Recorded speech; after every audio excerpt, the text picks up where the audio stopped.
My name is Alex. I have a wife named Emily, whom I married about a year ago. Emily and I were classmates in middle school, but we didn't really interact much back then. However, we reconnected at a high school reunion and got closer after coincidentally sitting next to each other, which led to us dating. Emily, with her modest and kind personality, is not much of a talker, but she always listens to my stories with a smile. The time I spend with Emily is always warm and peaceful, and thinking about our future together felt like a natural progression. We get married in our 4th year of dating, when we were both 24 years old. And even after getting married, our tranquil happiness continued, and we recently celebrated our 1st anniversary. I'm a typical office worker, and Emily works as a nurse. On a Friday night after work, we met at the restaurant where I proposed to her. Sorry, I'm a bit late because I changed my clothes at the department store's restroom. About 10 minutes past our meeting time, Emily showed up wearing a beige dress.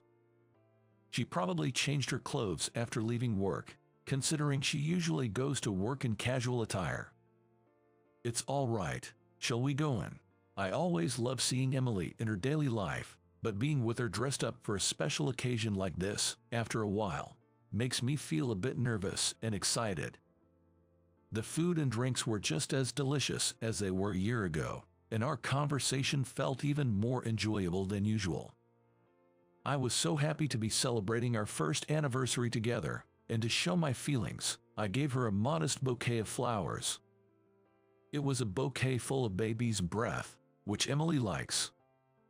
I'm not usually the romantic type, but I decided to try giving an anniversary bouquet, inspired by a celebrity couple who mentioned it as their secret to a happy marriage.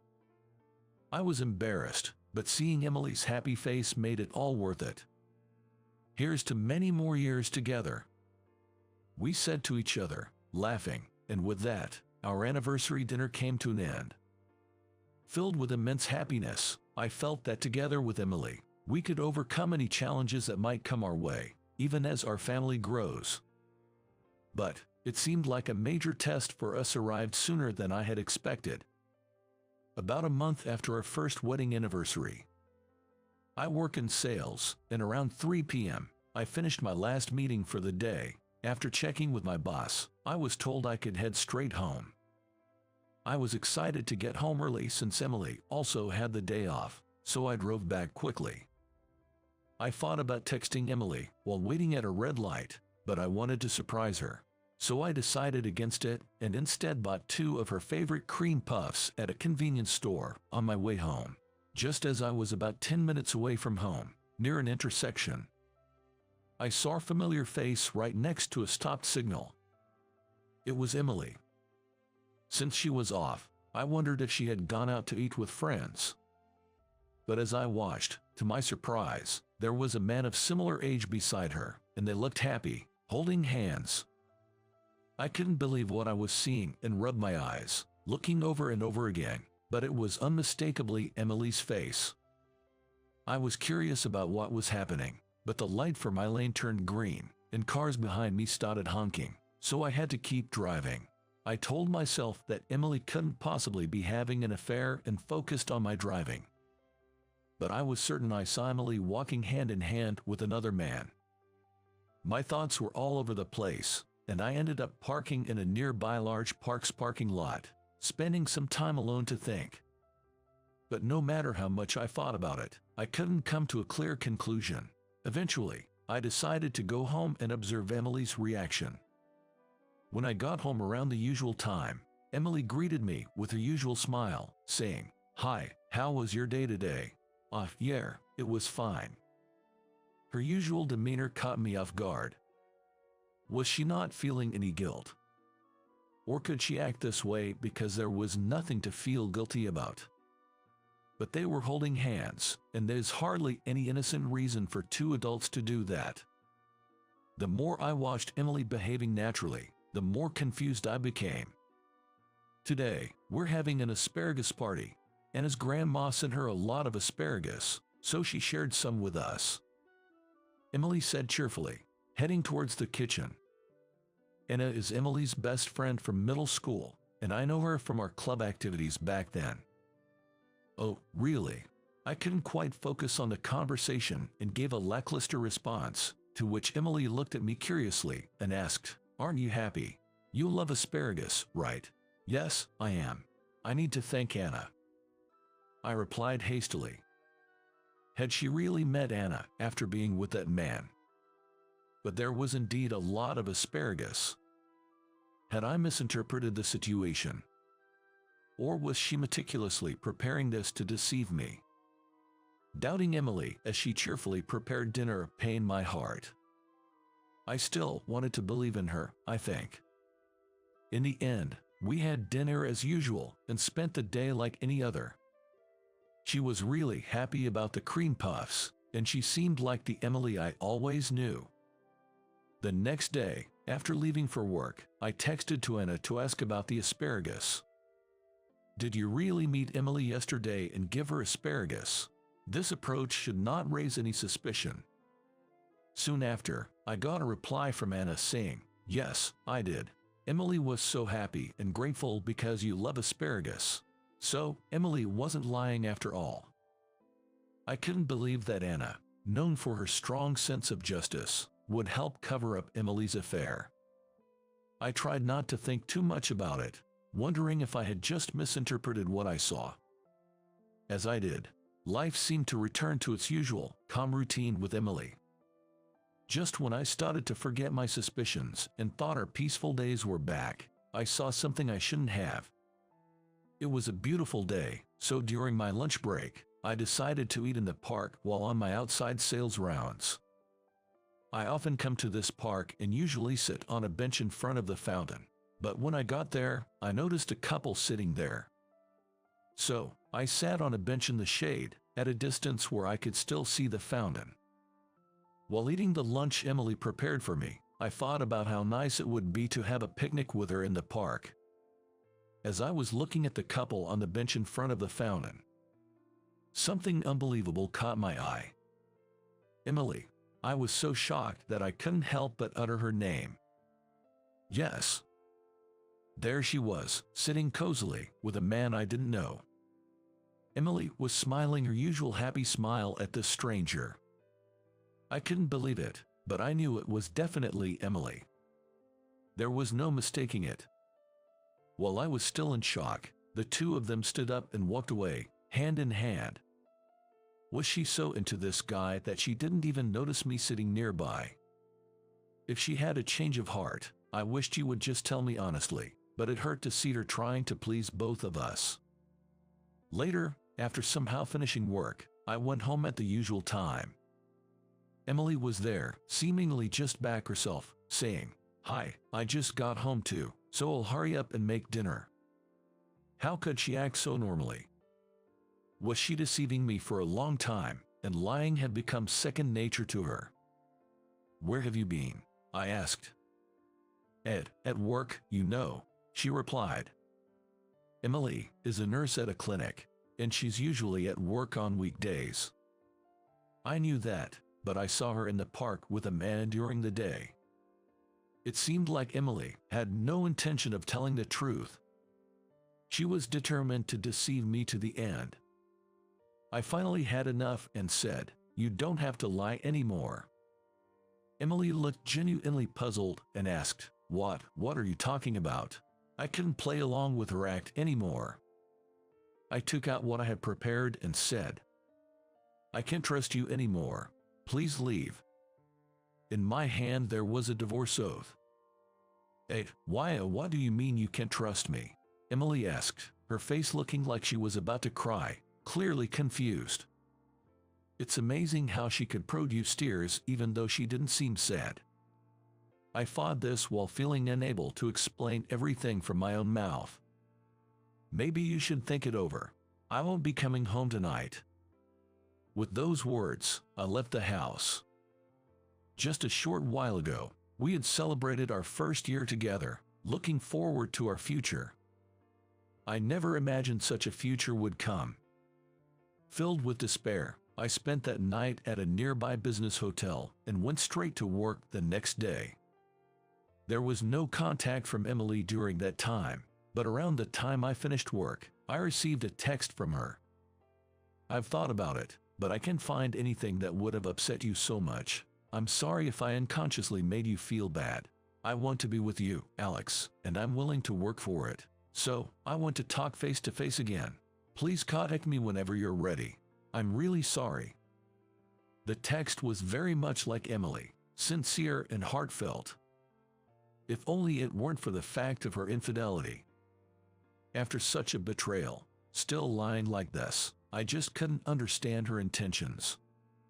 If she's so happy with that man, she'd be better off without me. But then, I thought, maybe it's not right to keep running away without having a proper conversation, even if we were supposed to be a couple who could talk about anything. With a bit more calmness, I started to think that way. What I saw and felt. Maybe if I tell everything, Emily might be honest with me too. But, given the fact that there was an affair, I can't imagine living like before. Thinking that, I just replied, "Understood. I'll come home tomorrow." Then Emily texted back, "Thank you," and I stayed at the business hotel I had reserved for that night. The next day, since I had a discussion with Emily after work, I was a bit nervous while working. Again, I had a business meeting near the park, so out of habit, I went there. After arriving, I thought that I should have avoided this place since it brought back bad memories, but since I had already parked, I decided to quickly eat and head back, so I walked to my usual bench. As I was heading to my usual bench with my lunch bag from the convenience store, what do you know, there was another couple sitting there. My heart skipped a beat, and I felt like I was going to stop breathing. I walked past a couple, trying to calm my racing heart, and sat down on the bench I had used the other day. Then, nervously, I glanced at the couple's faces, and sure enough, it was Emily. My mind went blank. After being confronted with divorce by me, tearing up, saying she couldn't believe it, apologizing, and agreeing to talk today, there she was, happily having an affair in the midst of all this. I couldn't understand what Emily was thinking at all. Sadness, anger, a variety of emotions surged, but I was also possibly feeling fear due to not understanding her actions. Then, today, the man left the bench first, leaving Emily alone. Unable to hold back anymore, I stood up and walked towards Emily. I grabbed her arm and said, "What are you thinking?" Then she replied, "At what do you mean?" using polite language and a puzzled expression. Was she mocking me? I couldn't understand. "What do you mean?" But as I said that, I noticed something felt off. Somehow, she seemed like a complete stranger. Indeed, she looked like Emily, but something was different. "Are you not Emily?" When I said that, the woman looked a bit surprised and then said, "No, I'm not."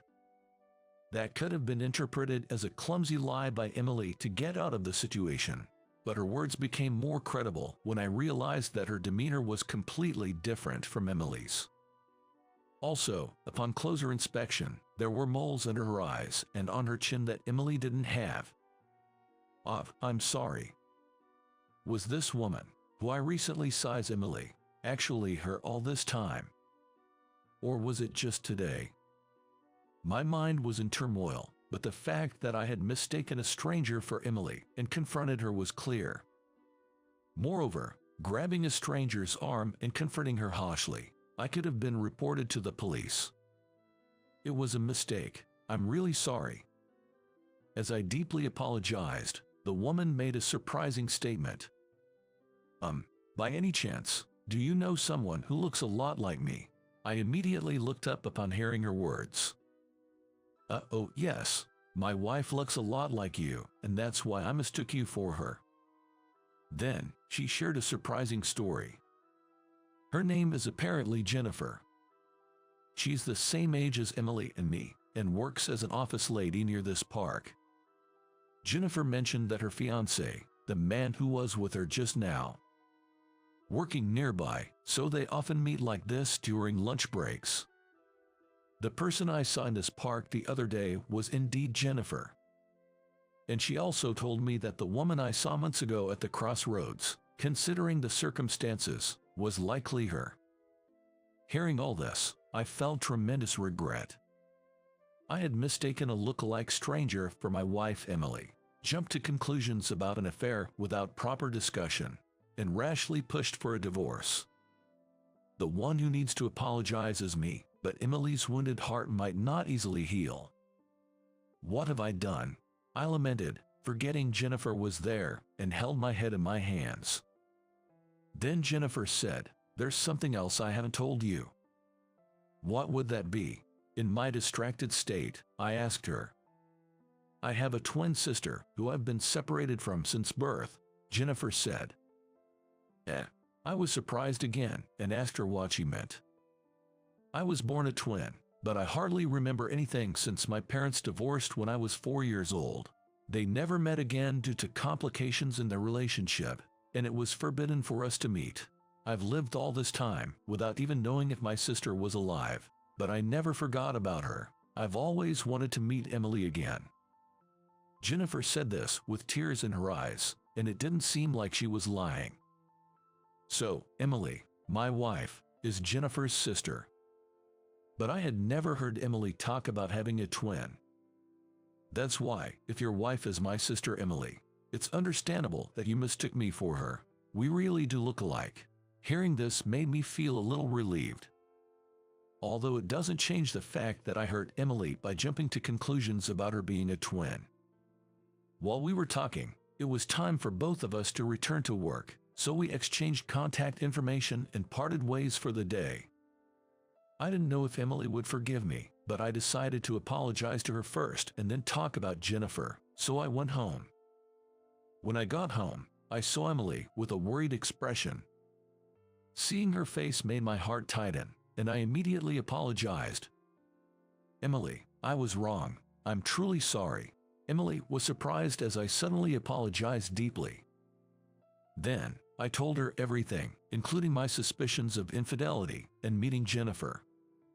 After hearing everything, Emily looked confused but first said, "Thank you for telling me. You don't need to apologize, Alex. It's my fault for not telling you about having a twin sister. I'm really sorry for troubling you." No, Emily, you don't need to apologize. I'm the one who jumped to conclusions. I'm truly sorry. Emily and I apologized to each other for a while and finally managed to share our misaligned thoughts. And for the first time in a long while, we were able to laugh together from the heart. Later, Emily also told me about her past. It was exactly the same as what Jennifer had told me, and it became clear that they were twin sisters. Emily hadn't told me about it not because she was hiding it, but because she was raised by her mother saying, "Think of your twin sister as if she no longer exists." I have met Emily's mother and know she's a wonderful person. It's hard to imagine such a kind mother-in-law saying those words to Emily, as if she wanted to erase a part of her past. But perhaps that just shows how strained the relationship between Emily's parents had become. However, like Jennifer, Emily had never forgotten her twin sister and had always wanted to meet her. While she told me this, she was in tears. Seeing her like this, I couldn't just stand by, so I suggested that we tell her mother and arrange a meeting with Jennifer. At first, Emily hesitated, but then she seemed to decide to follow her true feelings. Later, with her mother's consent, we arranged for Emily to meet Jennifer. Emily and I arrived at the park, where we had agreed to meet. Much earlier than the scheduled time, but Jennifer also arrived 10 minutes before the appointed time. Well, they really are twins, I thought to myself. Seeing the two of them together for the first time, they immediately embraced each other. "I'm glad you're doing well," Jennifer said. "Jennifer, I've wanted to see you for so long," Emily said, starting to cry first. Then, almost at the same time, Jennifer also began to cry. They truly are twins, I thought to myself. They entered their own twin world and chatted happily, leaving me feeling like an outsider. But seeing Emily's smile, I was truly glad.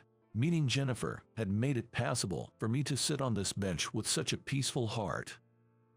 Seeing them happy together genuinely filled my heart with joy. Since then, Emily and Jennifer started meeting frequently, and a few months later, we were invited to Jennifer's wedding. Emily cried tears of joy, seeing her twin sister's radiant face on her big day. A year later, when Emily and I had a child, Jennifer often visited and cried with joy. I may not be a twin and can only imagine the depth of their bond, but just watching them fills me with happiness. The period when I suspected Emily of infidelity was not a happy time for either of us. But if it was a hurdle we had to overcome to reach this happiness, then maybe it was a past worth having.